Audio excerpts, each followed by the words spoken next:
नमस्कार, आप देख रहे हैं 4 PM। मैं हूं आपके साथ सिमरन।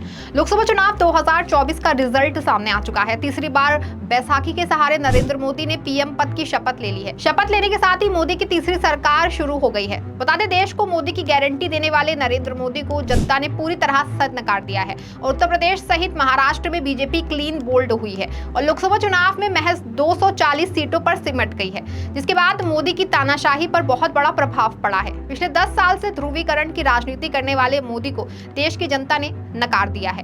बावजूद इसके मोदी ने बैसाखी के सहारे पीएम पद की शपथ ली है। वहीं ये बैसाखी वाली सरकार कितने दिन तक चलती है, ये तो आने वाला वक्त तय करेगा।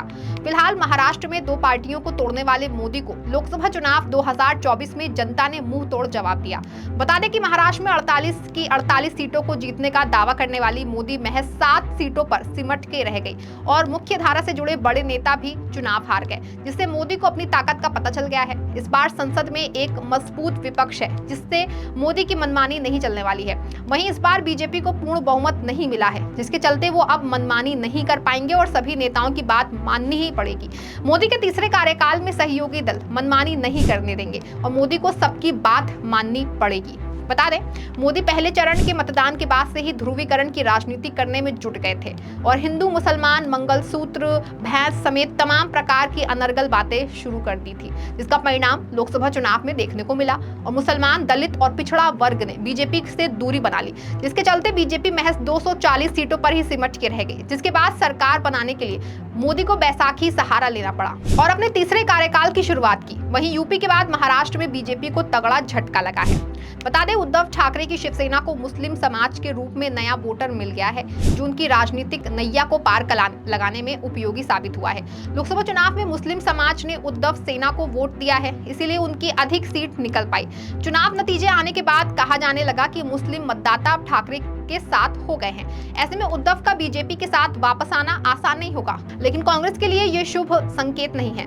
उधर उत्तर भारतीय बीजेपी से बिदक गया है, जो बीजेपी के लिए खतरे की घंटी है। शिवसेना की पहचान कभी कट्टर हिंदुत्ववादी पार्टी के रूप में होती थी और मुस्लिम समाज इस वजह से दूरी बनाए रखता था, लेकिन अब ये समीकरण बदल गया है। उद्धव की नई शिवसेना को मुस्लिम मतदाताओं का साथ मिला है। बता दें, शिवसेना के संस्थापक बाला साहेब ठाकरे ने जिस पार्टी की नींव रखी थी, वो मुसलमानों के लिए अछूत थी। बाला साहेब के बयानों की वजह से महाराष्ट्र के मुसलमान उनकी पार्टी को अपना राजनीतिक दुश्मन समझते थे, लेकिन उद्धव ठाकरे के लिए मुसलमानों ने दिलों के दरवाजे खोल दिए। लोकसभा चुनाव के नतीजे इस बार की तस्दीक करते हैं कि उद्धव ठाकरे की शिवसेना को मुस्लिम समाज के रूप में नया वोटर मिल गया है, जो उनकी राजनीतिक नैया को पार लगाने में उपयोगी साबित हुआ। दरअसल लोकसभा चुनाव में मुस्लिम समाज ने उद्धव ठाकरे पर भरोसा जताया है।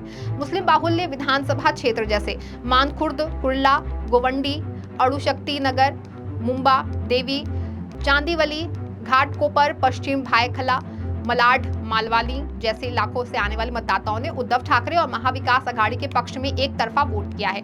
नतीजा ये निकला कि मुंबई में उद्धव के खाते में 4 में से 3 सीटें आई हैं। वहीं महाविकास अघाड़ी के खाते में 4 सीटें आई हैं, जहां आंकड़े इस बात की गवाही दे रहे हैं। वहीं इस बार के लोकसभा चुनावों में बहुत ही खास बात नजर आ रही है, जहां उद्धव बाला साहेब ठाकरे वाली शिवसेना ने मुंबई दक्षिण सीट पर जीत दर्ज की है।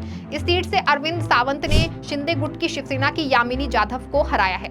इस लोकसभा सीट में 6 विधानसभा पड़ती हैं, जिसमें वर्ली में 64,844 वोट पड़े हैं। वहीं शिवड़ी में 76,000, 53,000 और मालाबार हिल में 39,573 वोट मिले हैं, जिसमें 77,469 लोगों ने वोट किया है। वहीं कोलाबा के 48,913 वोटर शामिल हैं, जिसमें अरविंद सावंत ने करीब 3,95,655 वोट पाकर जीत दर्ज की।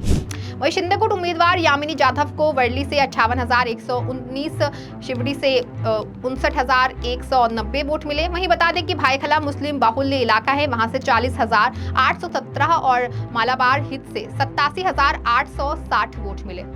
जबकि मुंबा देवी, जो कि मुस्लिम बहुल विधानसभा है, उसमें से यामिनी जाधव को 36,690 वोट मिले। इसके अलावा कोलाबा से 58,645 वोट मिले। ऐसे में यामिनी दूसरे स्थान पर रही। इसमें पोस्टल वोट काउंट नहीं है। एक बार Mumbai South Central Lok Sabha seat से शिवसेना उद्धव ठाकरे गुट के अनिल देसाई ने यहां से जीत दर्ज की और उन्हें कुल 3,95,138 वोट मिले हैं, जहां उनका मुकाबला शिंदे गुट के राहुल शेवाले से था, जिन्हें 3,01,000 39,754 वोट मिले हैं। इस दौरान अनिल देसाई को अणुशक्ति नगर मुस्लिम बाहुल्य सीट से 79,767 वोट मिले, जबकि चैम्बूर से 61,355, धारावी के मुस्लिम बाहुल्य इलाके से 76,677, सायन से 70,931, वडाला से 49,114 और माहिम जो मुस्लिम बाहुल्य इलाका है वहां से 55,498 वोट मिले थे, जबकि शिंदे गुट के राहुल शिवाले को अणुशक्ति नगर से 50,684, चैम्बूर से 58,477, धारावी से 39,820,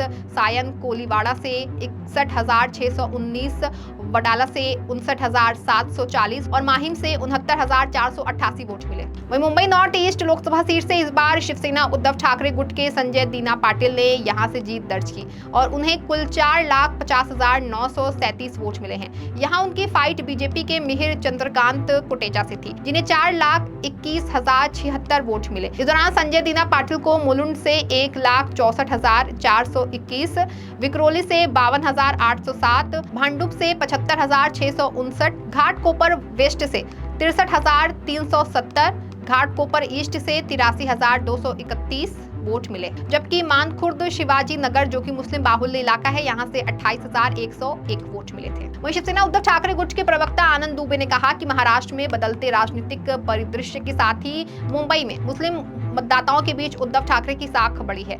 2024 के लोकसभा चुनाव के दौरान उद्धव अपनी बात अल्पसंख्यक समाज के लोगों तक पहुंचाने में सफल रहे।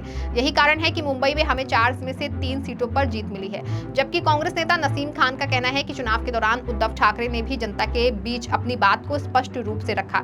जिस प्रकार से बीजेपी ने अपनी छवि को लेकर, उनके हिंदुत्व को लेकर झूठा नैरेटिव सेट करने का काम किया, उसका साफ और सटीक जवाब उद्धव ठाकरे ने बीजेपी को दिया है। अपने हिंदुत्व को उद्धव ने आम लोगों के बीच परिभाषित किया, जिसको लेकर एक्सपर्ट अनुराग त्रिपाठी ने बड़ा बयान देते हुए कहा कि पूरे भारत से मोदी जी को हराने के मकसद से मुस्लिम मतदाताओं ने टेक्टिकल वोटिंग की है, जिसका असर मुंबई के लोकसभा चुनाव में भी देखने को मिला है, जहां मुंबई की ज्यादातर सीटों पर शिवसेना चुनाव लड़ रही थी। इसलिए उद्धव ठाकरे को मुस्लिम वोटों का फायदा हुआ है। इसका सबसे अच्छा उदाहरण दक्षिण मुंबई की लोकसभा सीट से है, जहां शिवसेना के उम्मीदवार यामिनी जाधव को उनके ही विधानसभा क्षेत्र जहां से वो विधायक हैं, उसी विधानसभा क्षेत्र से सबसे कम वोट मिले। वहीं बीजेपी का हिंदुत्व का नैरेटिव फेल हो गया और बीजेपी पूर्ण बहुमत लाने में नाकामयाब रही। बावजूद इसके बीजेपी ने बैसाखी के सहारे सरकार बना ली है और मोदी तीसरी बार प्रधानमंत्री बन गए हैं। वहीं अब देखना होगा कि बैसाखी के सहारे सरकार कितने दिनों तक चलती है, ये तो आने वाले वक्त में पता चल जाएगा। इस खबर में फिलहाल बस इतना ही। ऐसी तमाम राजनीतिक खबरों के लिए बने रहें और देखते रहें 4 PM महाराष्ट्र। धन्यवाद।